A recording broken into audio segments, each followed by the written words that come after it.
Queridos irmãos e irmãs, muito boa noite.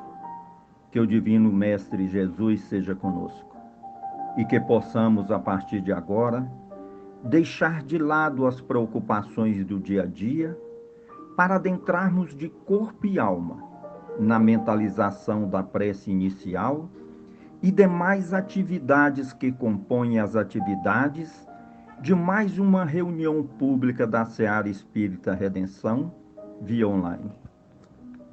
Amado Mestre Jesus, rogamos o teu amparo por intermédio dos mentores dessa seara, para que as luzes do teu Evangelho possam iluminar nossas mentes nesse momento de estudo e principalmente nesse momento de dificuldade por que passa o nosso planeta. Somos sabedores que tudo tem uma razão de ser e que, muito embora ainda neófitos nos teus ensinamentos, já somos capazes de entender, mesmo que superficialmente, que os presentes acontecimentos atendem às necessidades da transição planetária que está em curso. Que o teu amor continue sendo a brisa a acariciar o nosso viver, arejando nossa percepção para o entendimento da lição que a seguir vamos sorver. Que tenhamos o cuidado da reflexão e a força e energias necessárias para, pelo menos, tentarmos vivenciá-la.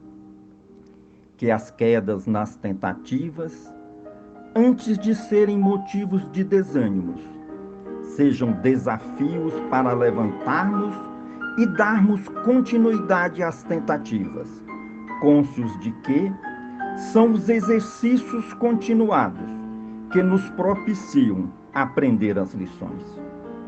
Que os nossos momentos de fragilidades não passem de pequenas pausas para a retomada de fôlego, para continuarmos firmes, caminhando de retorno ao poder criador. Fique conosco, Senhor, agora e por todo sempre, e que assim seja.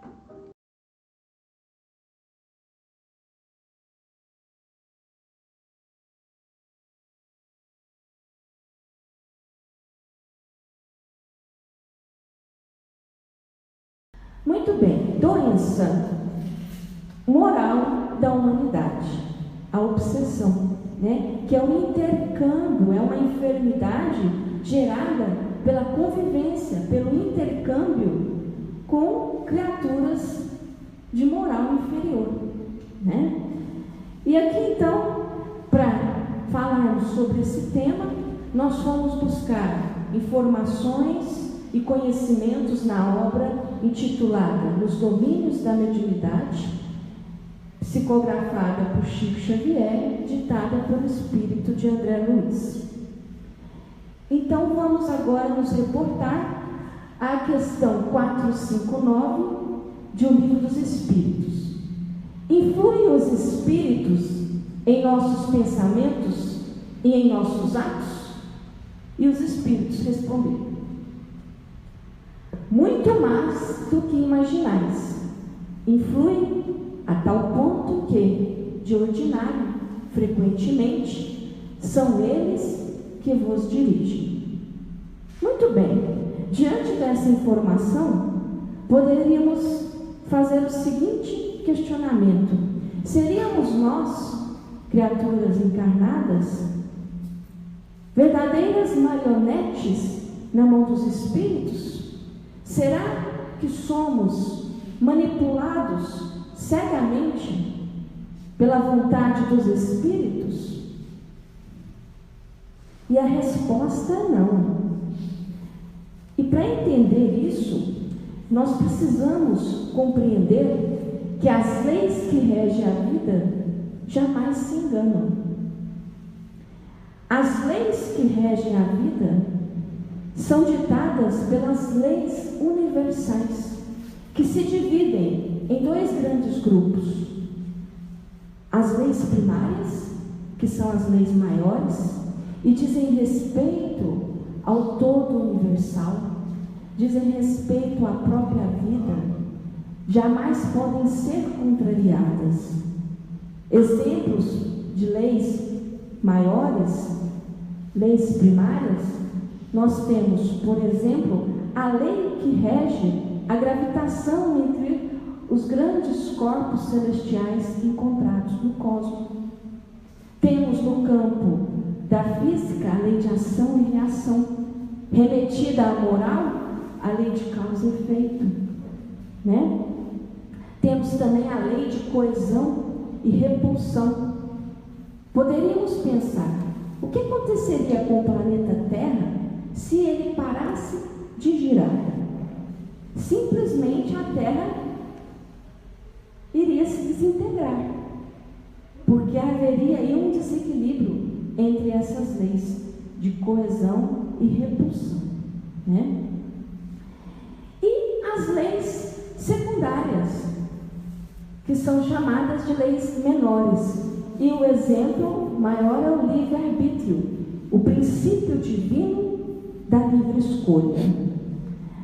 O livre-arbítrio nos ensina que, sem esse princípio divino da livre escolha, o homem não teria nem culpa por praticar o mal e nem mérito em praticar o bem. Ou seja, que o mérito, o sucesso ou o fracasso está na vivência das nossas escolhas e na responsabilidade que assumimos perante as nossas atitudes,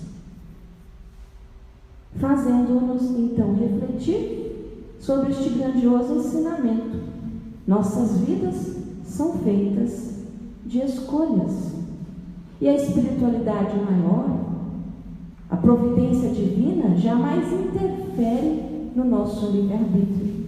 Nós podemos escolher o caminho que quisermos trilhar.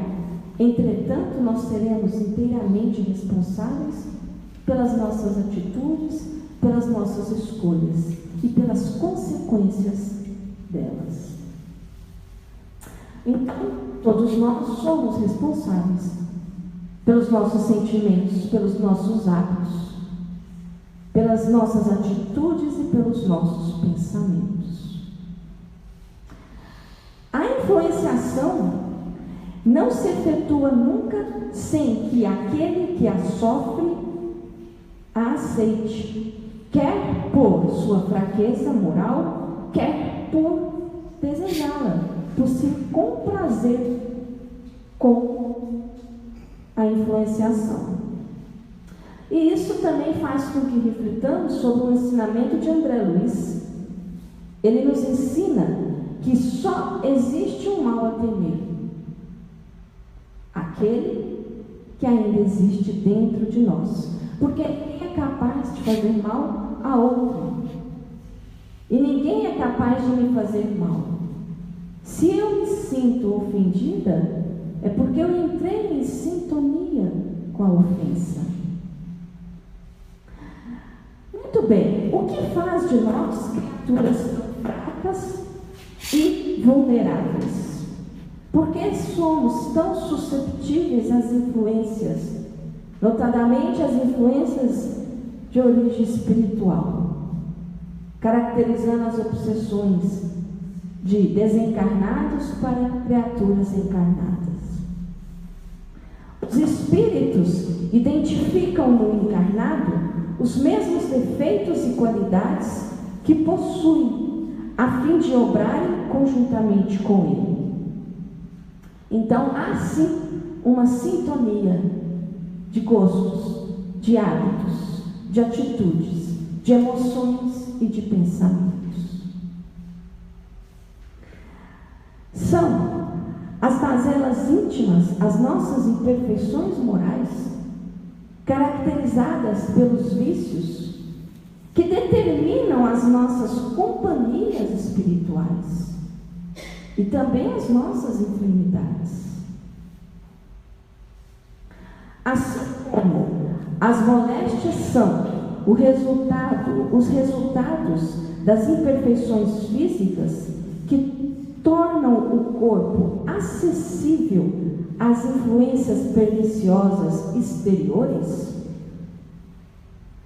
A obsessão é sempre decorrência de uma imperfeição moral que dá entrada a um espírito mais infeliz que ainda não despertou para os verdadeiros valores da vida e do amor. Aqui então, vamos refletir sobre a questão 457 do Livro dos Espíritos. Podem os espíritos conhecer os nossos mais secretos pensamentos? Será que a nossa individualidade é invadida pelos espíritos? Somos criaturas tão frágeis assim? Muitas vezes chegam a conhecer o que desejarias ocultar de vós mesmos.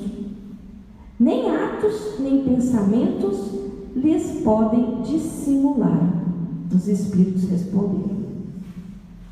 Ou seja, a nossa intimidade jamais é violentada pelos espíritos, principalmente pelos espíritos que denominamos obsessores. E a imagem aqui nos ensina a entender isso. Os nossos pensamentos, eles ficam plasmados, eles se refletem na nossa aura, a aura reflexiva dos nossos pensamentos, assim como a nossa imagem se reflete no espelho. Então, aquele pensamento, aquela ideia fixa, nós pensamos com tanta vontade, não desligamos desse acontecimento, ele fica plasmado no nosso campo magnético, na nossa aura. Aqui nós temos uma irmã que antes de vir participar dos trabalhos de reunião pública, teve uma discussão em casa e não conseguiu se desligar desse momento negativo. Essa ideia então ficou exteriorizada na sua aura, no seu campo magnético. Aqui um irmão que na hora do passe, na hora de um momento de comunhão com o plano espiritual, no momento de se desligar, das atividades materiais, ele não consegue. Ele fica com um pensamento fixo nos problemas da empresa. E assim, por aí afora, É o que André Luiz nos ensina das formas pensamento que ficam plasmadas no nosso campo, na nossa aura.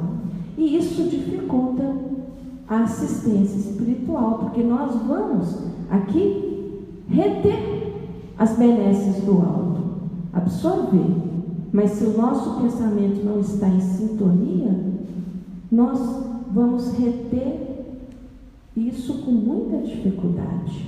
Criamos um campo refratário às benesses do alto. Então tudo isso fica plasmado e os espíritos, principalmente os infelizes, os obsessores, identificam isso muito bem em nós. E aqui também fazemos uma seguinte reflexão: a carne, o álcool e o fumo conspurcam o homem, ou seja, contaminam o homem? E a grande resposta: não mais que o pensamento negativo. Então, o que de fato contamina a criatura humana, é o pensamento negativo, Porque na vida tudo é sintonia, comunhão de ideias, de sentimentos, de pensamentos, Então aqui nós temos uma irmã sofrendo um processo obsessivo denominado zoantropia. A obsessão é tão intensa, o ódio é tão intenso, que essa ligação mento-magnética faz com que a irmã encarnada assuma características animalescas, devido à sintonia mental, Uma criatura colérica vibrando sempre maldade e pestilências, o que pode atrair, senão essas mesmas coisas para si? Somos o que pensamos e o que comemos, né?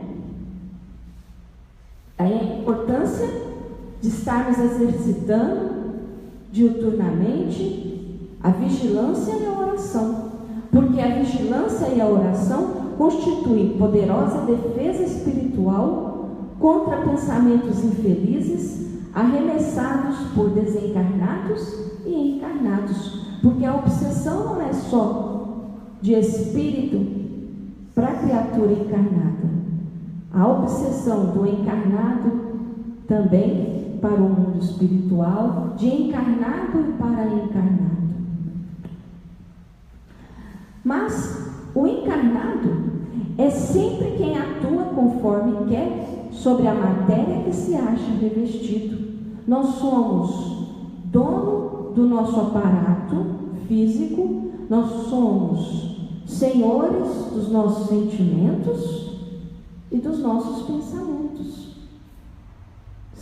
Temos esse poder e essa vontade, né? Por isso precisamos cuidar do nosso hálito mental, assim como sabemos o quão é importante estarmos cuidando frequentemente do nosso hálito bucal. Então, as criaturas que baixam a vibração e que se envolvem com sentimentos negativos se tornam presas fáceis do ódio, da irritação, da mágoa, das dores, da tristeza, né? Porque isso faz com que a nossa aura, a aura reflexiva dos nossos pensamentos, fique toda repleta de furos, que vão ser aquela porta de entrada para as investidas do mal e dos sentimentos negativos. Mas também os pensamentos positivos, a vibração elevada, podem curar o nosso corpo.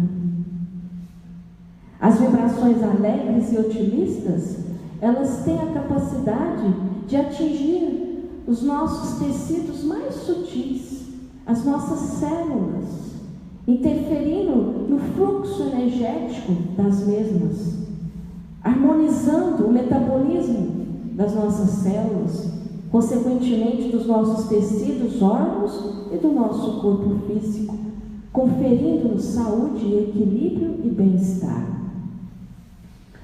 Portanto, para se preservar das moléstias, fortifica-se o corpo. E para garantir-se contra a obsessão, será preciso fortificar a alma. E nós fortificamos a alma vivenciando a lei de amor. O verdadeiro amor, que não impõe condições, que não faz exigências, que não traça normas e tampouco cobra retorno. É a doação desinteressada, servir pelo simples prazer e alegria em servir. O verdadeiro amor não é uma algema que escraviza, porque ninguém é dono do sentimento de ninguém, mas o verdadeiro amor é um laço consentido entre ambas as partes, né? O verdadeiro amor, ele nos convida a reagir para a vida mediante os obstáculos, as dificuldades que ela nos impõe, para contribuir para o nosso crescimento para Deus.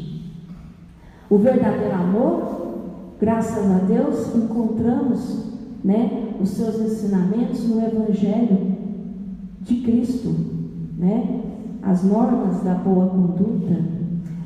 E aqui, mais uma vez, lembrando dos nossos irmãos obsessores. Não, ele não é o obsessor, o inimigo, o carrasco que detestamos no passado. É filho de Deus, meu irmão e também uma criatura carente de amor. O magnetismo do amor divino, ele é capaz de comover o obsessor, de oportunizar um perdão. Porque o amor, ele é a essência do universo. Nós nascemos para aprender a amar.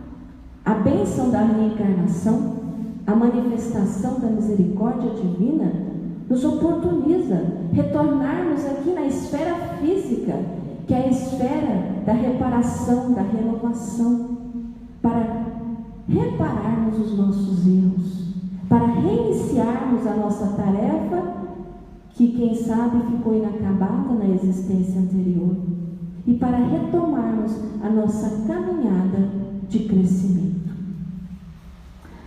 O verdadeiro amor também nos convida a entrarmos em sintonia com as forças vivas do bem, né? Através, sobretudo, da oração. E nos ensina Gandhi que a oração é a respiração da alma. Nos ensina Allan Kardec que a oração deve ser um estudo de nós mesmos. Analisemos as nossas fragilidades, entendamos que somos criaturas falíveis, que não vamos adquirir asas de improviso, que vamos errar muito, que vamos cair muito, que é importante que nos levantemos e que nos apoiemos sobre nós mesmos, mas também tão importante quanto se apoiar em si próprio é estender as mãos para aqueles que se encontram caídos ao nosso derredor, necessitados da nossa compreensão e do nosso amor, como, por exemplo, nossos irmãos obsessores. O homem que não ora vive desvinculado da sintonia com o mais alto. Ele enfraquece, adoece, entra em um processo depressivo, obsessivo e fica à mercê das circunstâncias rasteiras, à mercê das circunstâncias do desamor, das influenciações e obsessões. Certa vez, uma senhora perguntou a Divaldo Pereira Franco qual seria o método mais eficaz para se afastar os maus espíritos. Ao que ele respondeu: afastá-los por quê? Afaste-se você deles, mudando a natureza dos seus pensamentos e dos seus sentimentos. Então, a luta maior que travamos aqui na esfera física, sobretudo no planeta de provas e expiações, está na intimidade de nós mesmos, lutando contra aquele mal que existe ainda nos nossos corações, que é o egoísmo. Esse egoísmo que embrutece e petrifica os nossos sentimentos. Não vamos esquecer que dentro de nós encontra-se um anjo em gestação, lutando para exteriorizar as nossas potencialidades de amor. Precisamos de força, de inspiração, de coragem para a luta. E claro, vivemos aqui para lutar, para crescer, para aprimorar. E tudo na vida luta para progredir. Luta a semente que germina, luta o verme que arrasta, luta o pássaro que voa, luta a humanidade que caminha. A semente luta para exteriorizar as suas potencialidades íntimas. O animal, ele luta para sobreviver. E nós lutamos para exteriorizar a nossa luz, porque da luz maior viemos, que é Deus. A nossa força é muito maior do que imaginamos, né? Portanto, não é o mundo que necessita mudar, somos nós que necessitamos mudar. Mude seus pensamentos e você mudará o mundo. Oremos com os lábios, colocando sentimento nas palavras. Oremos com as nossas próprias mãos. É a fé operante que produz a favor dos nossos irmãos. Um gesto de benevolência, de bondade, é a mais eloquente das preces que podemos endereçar a Deus. Não permitamos que a tristeza nos envolva. Quando sentirmos que a tristeza insiste, em se demorar conosco, mudemos a nossa vibração.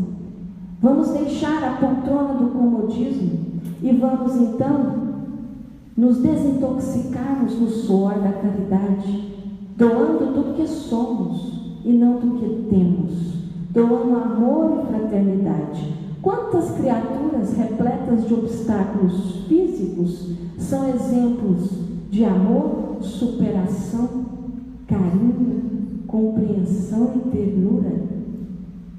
Né? Orar bem é direcionar corretamente o pensamento, é praticar o bem, é crer em Deus e buscar a verdade. Orar bem é aprender a fiscalizar os pensamentos, fiscalizando os próprios atos e sentimentos.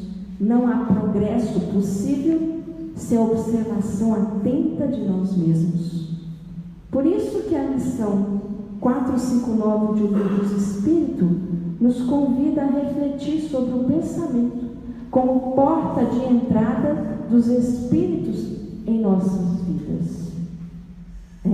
Portanto, espíritas, cristãos, não há mais tempo para errar. Os inimigos que nos espreitam são as nossas próprias imperfeições, aguardando insignificante descuido para nos dominarem. Aguardando insignificante descuido para nos dominarem.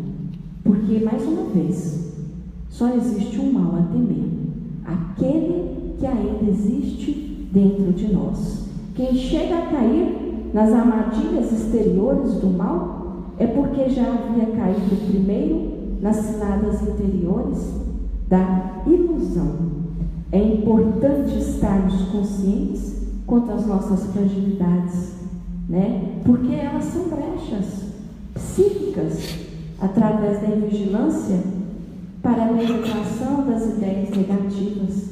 Elas criam furos no nosso perispírito, na nossa aura, e isso contamina a nossa essência, o nosso pensamento, e atraímos criaturas infelizes para perto de nós, É pela fresta do nosso tempo ocioso e invigilante que a tentação se infiltra, rompendo as nossas guardas ao impor-nos grandiosa derrota.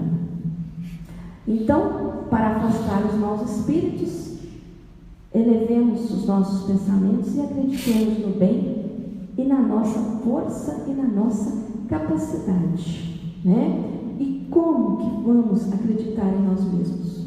Fazendo o bem, Servindo além da própria obrigação, estudando e vivenciando as leis que regem a vida, entendendo que, para que as coisas fossem diferentes em nossas vidas, nós precisaríamos antes tê-las feito de forma diferente no passado.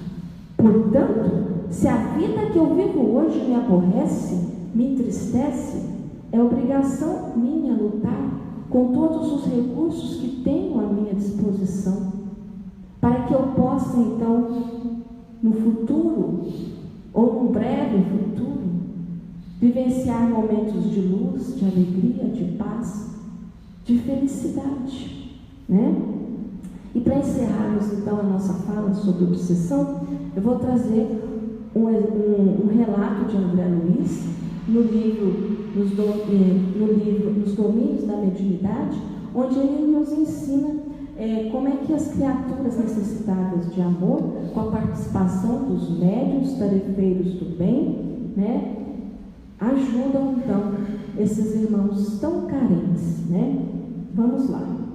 Então, quantos espíritos carentes chegaram conosco aqui para esse trabalho de hoje, E aqui também eles chegam com os irmãos para um trabalho de desobsessão.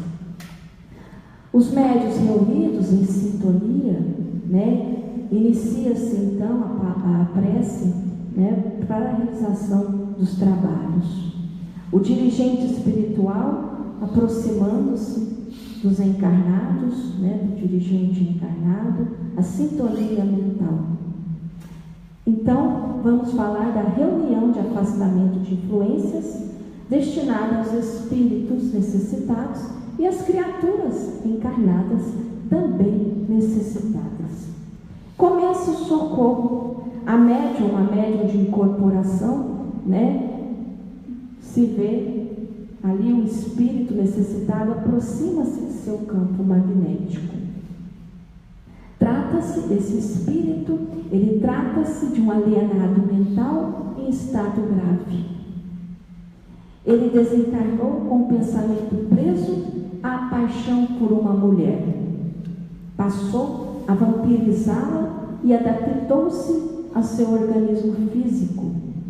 Passou a usá-la como instrumento de sensação, sugando as suas energias.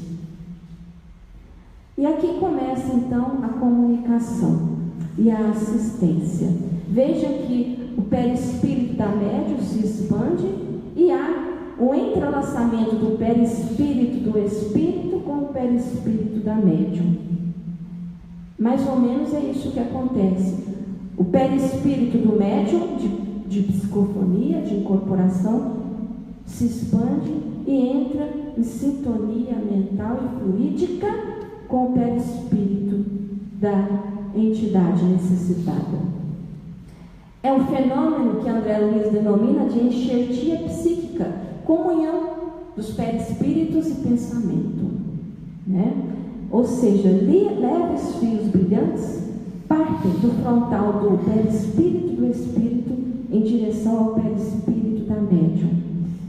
É o fenômeno da psicofonia consciente, porque a médium participa de forma consciente do processo. Daí a importância do médium sempre valorizar pensamentos elevados e conduta reta e digna. Ao usar as forças da médium, o espírito sofredor revive os próprios sentidos. Ele vai usar temporariamente o órgão vocal da médium e vai conseguir enxergar, ouvir e raciocinar com algum equilíbrio. É o choque anímico. A médium, mesmo compartilhando das suas energias, comanda com a própria vontade o seu próprio corpo e qualquer inconveniente, pois capta as palavras ainda em formação, frustrando tentativas de agressão e expressões inferiores do espírito. A médium não enxerga o espírito, mas reproduz em si, no seu corpo físico, todas as aflições do comunicante. Por isso, ela sente a sensação da dor e do mal-estar. E a fala do espírito, o diálogo com aquela criatura necessitada. O espírito começa a dizer o que está vendo. Quem são essas pessoas? Quem me trouxe aqui? Ele foi através do pensamento. Queixa-se de estar preso e sente-se como se estivesse frente a um tribunal. E de fato ele está, de frente ao tribunal da própria consciência, imantado no éter divino. Quem me acusa de ter espoliado a minha própria mãe, de ter roubado a minha própria mãe? E finalmente declara-se doente e desesperado. O dirigente encarnado esclarece que ele está numa instituição fraterna para ser amparado. As palavras do dirigente foram ditas com tanta ternura e segurança que emanações de amor atingem o tórax do espírito sofredor, deixando-o comovido. O dirigente espiritual intui ao dirigente encarnado para que ele peça ao espírito para olhar para frente. E aí nós deparamos com o condensador ectoplasmático, que condensa fluidos emitidos pelos participantes da reunião como se fosse um televisor de plasma. E o espírito então pode ver os últimos acontecimentos da sua última existência. Observe sua mãe velhinha, ela pede ajuda, está exausta, você é o filho que lhe resta. Ela se sente morrer, tem um forte distúrbio cardíaco, sente medo. Ela pede que você fique ao seu lado. Você responde que sairá por alguns segundos, alguns minutos, para buscar remédios. Rapidamente você segue ao aposento mais próximo e apropria-se do único dinheiro que a enferma dispõe. Sai de casa e vai consumi-lo nos falsos prazeres, hipnotizado pelo vício. Se ausenta de casa por 3 dias seguidos, esquecendo suas obrigações de filho. Chega em casa embriagado e o corpo perde a existência física com as emanações tóxicas. Enfim, nosso irmão, através dessa assistência, se reconhece, uma criatura faltosa, necessitada de perdão e de refazimento. O espírito em lágrimas, então, é levado para as casas assistenciais do plano maior. Mas, devido à exiguidade do tempo, hoje, na maioria das casas espíritas, as sessões de desobsessão, elas não são feitas com um diálogo tão demorado com as criaturas desencarnadas, devido à exiguidade do tempo e à demanda, a necessidade de tantas criaturas encarnadas e desencarnadas.